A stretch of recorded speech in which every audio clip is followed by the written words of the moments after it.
Assalamu alaikum, dear students and respected parents. How are you all? I hope everyone is fit and fine at your home. Now, students, today I am going to explain you recapitulation of Unit 2 Bird Talk Poem and Nina and the Baby Sparrow. Students, as you know that your assessment will come soon, so beta students, you study well, practice more and more at your home, right? If you have any query, you can ask in the comment box, so we are giving you answer inshallah. So students, I hope you are doing well at your home, you are doing practicing at your home for your assessment. Now students, today I am going to explain you Unit 2 Bird Talk Poem and Nina and the Baby Sparrow. See first the poem Bird Talk. Think, said the robin, think, said the jay, sitting in the garden talking one day. Think about people, the way they grow, they don't have feathers at all. You know, you don't eat battles, they don't grow wings, they don't like sitting on wires and things. Think, said the robin, think, said the jay, aren't people funny to be that way? And this poem is written by Alan Fisher. Now, see the explanation. I will give you some little explanation because for your assessment. Here there are two bird students named Jay and Robin, right?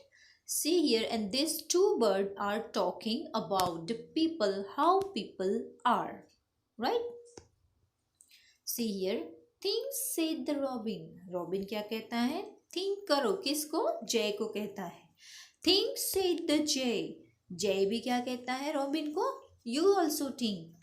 Sitting in the garden. ये दोनों कहाँ पे बैठे हुए थे? In the garden. Talking one day. एक दिन बैठ के वो लोग बात कर रहे हैं कि जय सोचो, रॉबिन सोच. और वो कहाँ पे बैठ के बात कर रहे थे? Garden. Think about people, the way they grow. और वो क्या किसकी बात कर रहे हैं? About the people. और वो क्या कहते हैं कि think about the people. People के बारे में सोचो, इंसान के बारे में सोचो. The way they grow. वो लोग कैसे बड़े होते हैं? They don't have feathers at all. वो लोग को feathers नहीं होते हैं. You know, आपको पता है, एक दूसरे से ऐसी बातें कर रहे थे ये लोग. They don't eat battles, right? वो लोग battles भी नहीं खाते हैं जो birds खाते हैं, right? They don't grow wings. उन लोग को तो wings भी नहीं होती है और wings आती भी नहीं है. They don't like sitting. उन लोग को बैठना भी नहीं पसंद है. On wires and things. उन लोग को wires जो हैं और कोई चीज़ है उसके ऊपर बैठना उन लोग को पसंद नहीं है. Think said the Robin. वापस से क्या कहता है robin? Think to the Jay. And think said the Jay. And Jay robin को कहता है सोचो जरा. Aren't people funny? क्या people funny है? To be that way. ऐसे वे में क्या people आपको funny नहीं लगते? ऐसी बातें करते हैं, right? So students, from this poem, here we can take the question like if in your assessment maybe the question ask like who is the bird, right? Or we can ask the question like name the two bird of the poem Bird Talk, right? ऐसे या फिर यहाँ से कोई भी आपकी pome की sentence या पोम की लाइन लेके भी आपको उसको कंप्लीट करनी होगी, राइट? सो अगर चूज द करेक्ट ऑप्शन है तो उसमें से कोई भी यहाँ पे सेंटेंस में डैश होगी और आपको उसमें से आपका choose the correct option find करना होगा. Okay, now let's continue. Now see the choose the correct answer, right. So बच्चों, अगर चूज द करेक्ट आंसर है आपके असेसमेंट में, तो आपको वो कैसे लिखना रहेगा। See number 1, so number 1 is dash said the robin. So मैंने as I told you, dash said the robin, robin क्या कहा उसने, थिंक। तो यहाँ पे आपको क्या देखना है, उसका आंसर यहाँ पे से आपको फाइंड करना है, थिंक, सिटिंग एंड टॉकिंग। तो आपको यहाँ पे क्या करना है, लिखना है क्या, think, right. Number 2, name the 2 birds in the poem bird talk. As I told you before, you can maybe in your assessment the question may be asked like this, write 2 name of the poem bird talk, or what is the name of the poem, the birds, right? तो birds का नाम पूछा जाएगा यहाँ पे, Robin and Jay. The answer is Robin and Jay. Number 3, which word is the rhyming word of think. तो यहाँ पे थिंक का राइमिंग वर्ड्स क्या है, सिंक, मीट एंड से। क्या स्टूडेंट्स आप बता सकते हो, rhyming word means the spelling is different but the pronunciation is the same. So think and sink, these are the same pronunciation, so answer is sink. What is the meaning of wires? Wires का मतलब क्या है? So here यहाँ पे आपको bracket option दिए हैं, think, flexible rod, feathers and battles। तो उसका आंसर रहेगा students think, flexible rod. Number 5, what is the opposite word of funny. तो ऑपोजिट वर्ड क्या है, सीरियस, हैप्पी और शॉर्ट। सो फनी का ऑपोजिट वर्ड है सीरियस। तो स्टूडेंट्स आपको चूज द करेक्ट ऑप्शन जो है, चूज द करेक्ट आंसर जो है वो एग्जाम में कैसे लिखना है। फॉर एग्जाम्पल आप नंबर 1, 2, 3 जो भी है वो आपको नंबर लिखना है। यहाँ पे मैंने एग्जाम्पल लिया है number 3, which word is the rhyming word of think. तो आपको क्या करना है, पूरा क्वेश्चन ऐसे लिखना है और उसके नीचे आंसर का नंबर लिखना है, आंसर 3, 4 जो भी है वो, और उसका आंसर यहाँ पे लिखना है। थिंक का राइमिंग वर्ड है सिंक, राइट। मैंने जो एग्जाम्पल दिया है ऐसे आपको चूज द करेक्ट आंसर लिखना है आपकी बुक में, राइट। जब भी एग्जाम होगी तो आपको क्वेश्चन लिखना है पूरा और उसका नीचे क्वेश्चन नंबर और आंसर नंबर करके यहाँ पे आपको आंसर लिखना होगा। Now see, answer the following. As I have explained you in previous video, you have to write answer the following in full sentence, and in your answer you have to put the full stop, right, comma, bracket, whatever is there you have to put it completely and you have to write it in full sentence. Name the 2 birds in the poem bird talk, right? bird talk poem जो है उसमें 2 birds का नाम लिखो। So you have to write the answer. The 2 birds in the poem are Robin and Jay. Number 2, what are the 3 things that people can't do? कौन से ऐसी 3 चीज़ें हैं जो पीपल नहीं कर पाते। पीपल कांट ग्रो feathers, उन लोग को feathers नहीं आती, right. People can't eat battles, वो लोग बैटल्स नहीं खा सकते। पीपल कांट ग्रो विंग्स, वो लोग को विंग्स ग्रो नहीं हो सकती। Now number 3, what do birds think of people. Birds people के बारे में क्या सोचते हैं।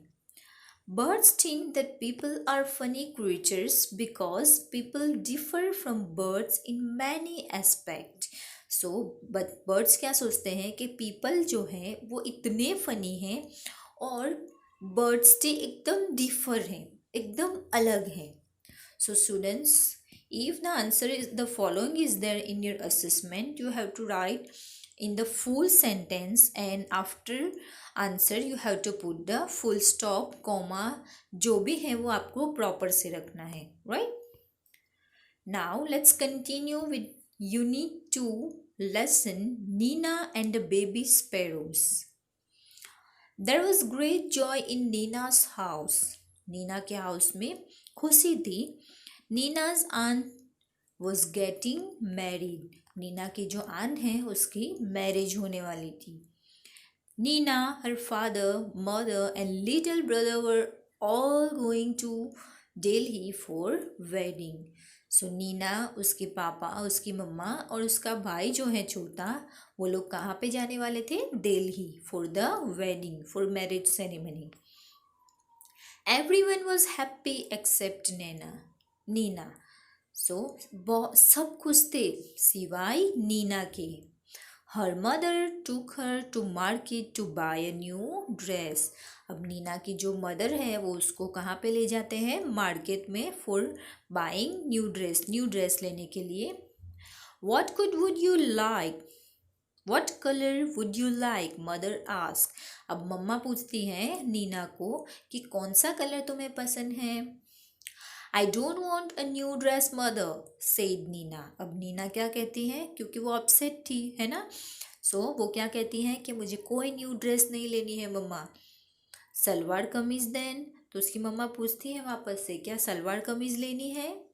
नीना शुक हर हेड। उसने अपना हेड को शुक किया, हिलाया कि मुझे नहीं चाहिए।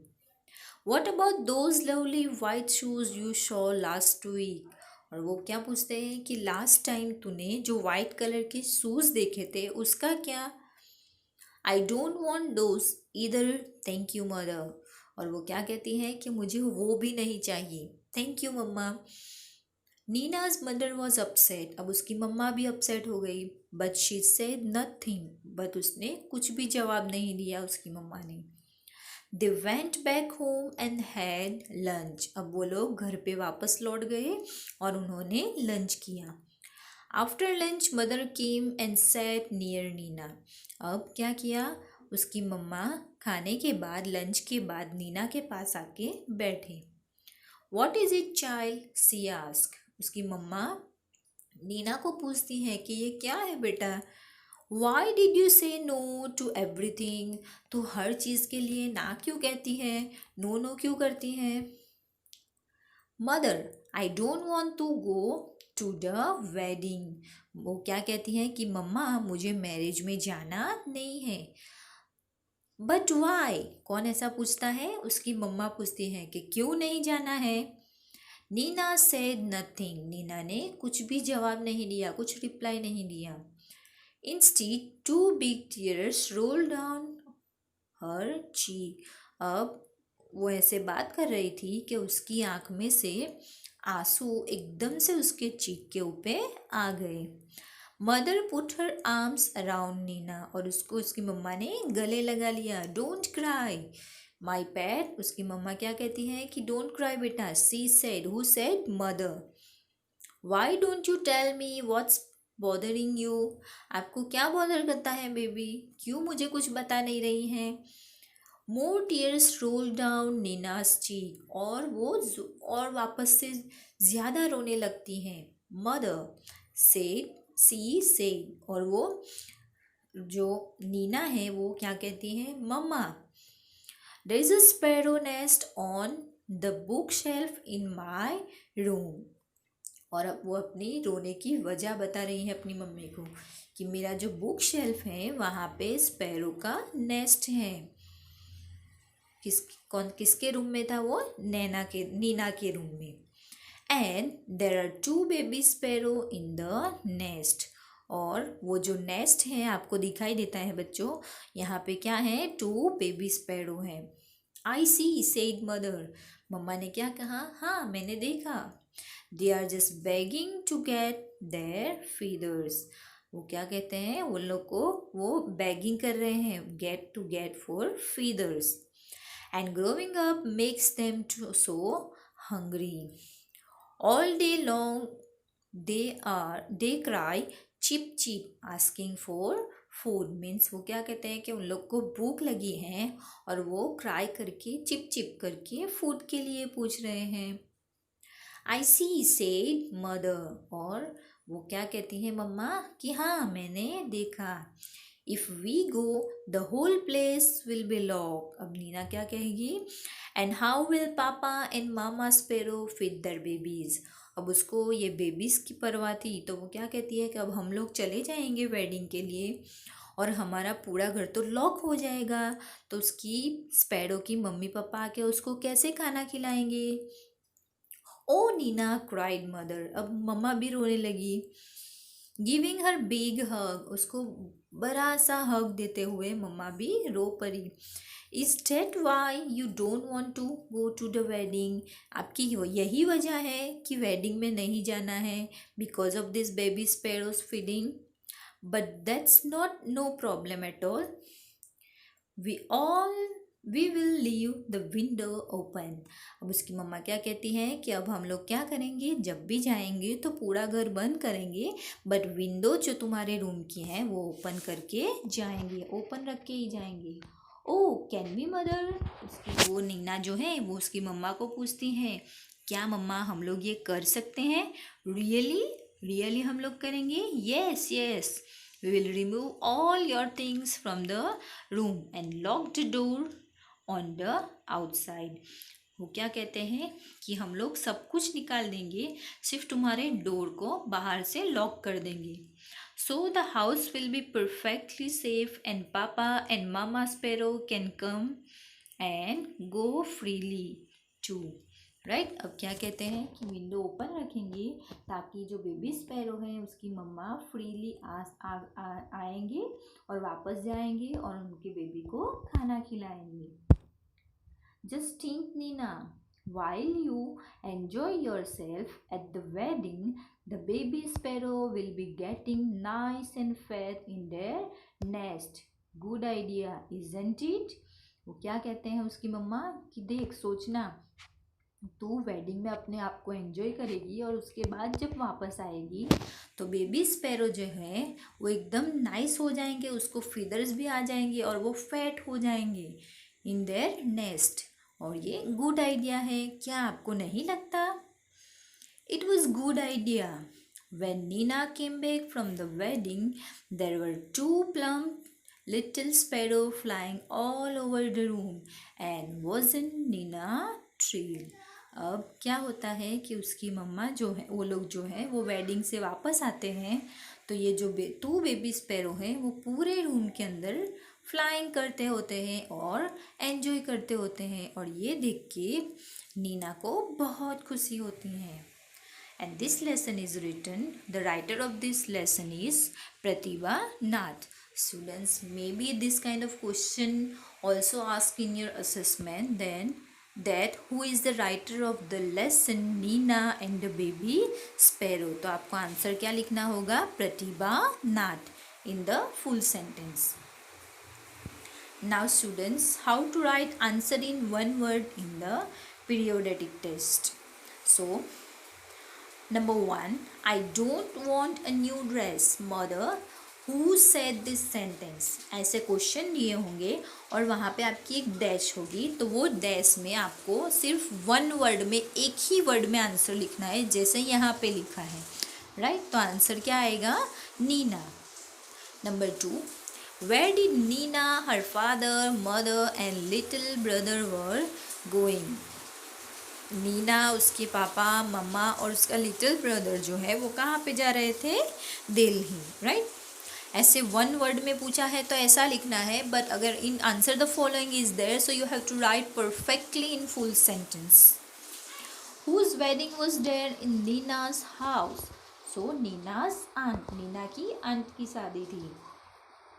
Whose nest was there in Nina's room। किसका नेस्ट था नीना के रूम में, सो बेबी स्पैरो।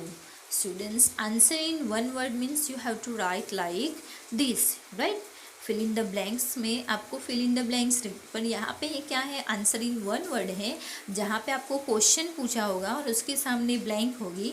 सो आपको पूरा क्वेश्चन लिख के उसके सामने जो डैश है वो डैश करके डैश के अंदर आपको ऐसे आंसर करना होगा। राइट सो आंसर लिख के उसके नीचे आपके अंडरलाइन होनी चाहिए, लाइक आंसर इन 1 वर्ड। समझ में आया आपको कैसे लिखना है। Now circle the correct opposite word.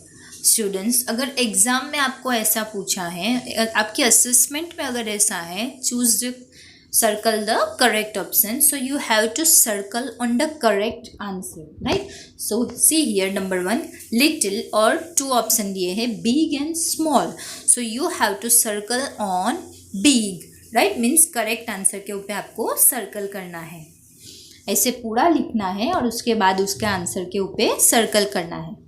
Number 2 happy, short and sad. So उसका करेक्ट आंसर है सैड, तो आपको सैड के ऊपर सर्कल करना है। बाकी के जो है जिसका जो आंसर नहीं है उसके ऊपर कुछ भी करना नहीं है। Number 3 like, dislike and tall. So उसका आंसर रहेगा डिसलाइक, तो आपको डिसलाइक के ऊपर क्या करना रहेगा, सर्कल। नंबर 4 न्यू, न्यू का ओल्ड एंड फास्ट, तो यहाँ पे आपको करेक्ट आंसर है ओल्ड, तो ओल्ड के ऊपर आपको सर्कल करना होगा। नंबर 5 अप, उसका यहाँ पे ऑप्शन है down and under. So down is the right answer, so you have to circle on down. So ये यहाँ पे आपको एग्जाम में कैसे लिखना रहेगा कि आपको क्वेश्चन लिखना रहेगा और उसकी करेक्ट आंसर के ऊपर आपको क्या करना होगा, सर्कल। नाउ आपको ऐसे राइटिंग कैसे करना है, राइट, हाउ टू राइट ऐसे राइटिंग। ऐसे राइटिंग में पहले आपको तो आपका टॉपिक दिया गया होगा, right. So for example mother दिया गया है, माई मदर, तो आपको वन सेंटेंस पॉइंट वाइज लिखने हैं, just like my mother name is, right. और आपको खुद को आपके मम्मा का नाम लिखना है, सी इज़ काइंड, राइट, वो मेरी बहुत केयर करते हैं। ऐसे पॉइंट वाइज लिखना है, कंटिन्यू लिखना नहीं है आपको एक एक लाइन में। जस्ट एग्जाम्पल मैंने जैसे बोला my mother name is dash, यहाँ पे ख़त्म हो गया। अब दूसरा पॉइंट लेना है, she is kind and helpful, right, she is doing whole household work, right. ऐसे आपको ऐसे राइटिंग लिखना है। समझ में आया बच्चों? I hope you understood. और आपको जो भी क्वेरी है स्टूडेंट्स रिगार्डिंग असेसमेंट और रिगार्डिंग योर एग्जाम, राइट, और regarding any question on your have any query, you can write in the comment box, I will explain it, right. जज़ाकल्लाह। और जो भी है बच्चों बिना थिंक मतलब आप कुछ भी हो बता आप पूछ सकते हो, आपको कमेंट बॉक्स में लिख के मुझे भेजना रहेगा जो भी आपको क्वेरी है, क्योंकि आप लोग को तकलीफ नहीं रहो, आप अपने असेसमेंट में बेस्ट कर सको, राइट। थैंक यू, जज़ाकल्लाह।